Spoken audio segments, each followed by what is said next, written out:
పెట్టారు ఈ టైం లైన్లో. ఇది మీరు తిరిగి వెనక్కి చూసుకుంటే it will be backed by scientific data.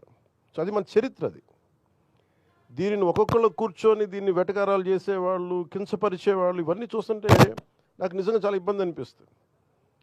అంటే నాకు ఒకసారి ఏమనిపిస్తుంటే ఓట్లు రాకపోయినా పర్లేదు కానీ ధర్మాన్ని నేను కాపాడుకోవాలి. ఇది నేను ఖచ్చితంగా నేను తీసుకున్న నిర్ణయం.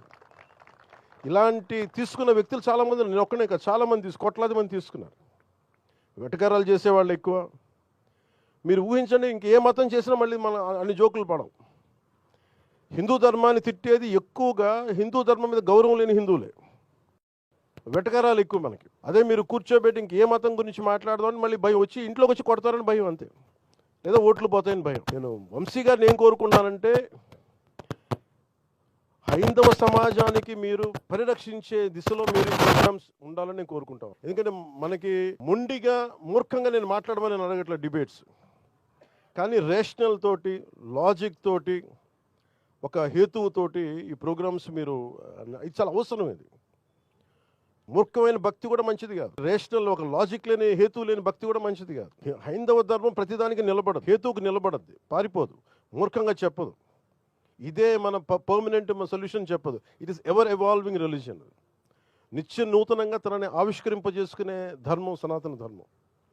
అందుకని ఇలాంటివన్నీ కూడా నెక్స్ట్ జనరేషన్కి చెప్పాలి, కమింగ్ జనరేషన్స్కి చెప్పాల్సిన అవసరం ఉంది. మన చరిత్ర గురించి చెప్పాల్సిన అవసరం ఉంది. నైస్ డిబేట్స్ దీంట్లో రావాలని కోరుకుంటాం. ఎందుకంటే చాలాసార్లు అనిపిస్తుంది అయ్యప్ప స్వామి పడి పూజ చేస్తుంటే దాని మీద వెటకారాలు చేస్తారు. ఒకసారి నేను చాలా బలంగా హైందవం సనాతన ధర్మం గురించి మాట్లాడతానంటే, నా ధర్మం నేను కాపాడుకోలేని వాడిని మిగతా ధర్మాలు నేనేం కాపాడగలను. అందుకని చాలా బలంగా, అంటే ఏమైపోయిందో ప్రతిదీ ఇది మాట్లాడాలంటే ఓట్లు పోతాయి అంటారు. రాజకీయాల్లో లేని వాళ్ళు కూడా ఓట్లు పోతాయి. అందరం పొలిటికల్లీ రైట్ అయిపోయాం. అదే మీరు మిగతా మతాల గురించి మాట్లాడితే ఎవరికి ఇబ్బంది ఉండదు. వాళ్ళని చేస్తేనేమో సెక్యులరిజం.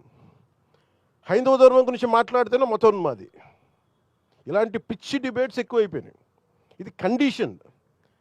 200 ఏళ్ళుగా బ్రిటిష్ మెకాలే దగ్గర నుంచి మనల్ని కండిషన్ చేసి రుమిలా తాపర్ లాంటి హిస్టారియన్స్ వక్రీకరించి ఇవన్నీ చెప్పి మనల్ని కండిషన్ చేశారు.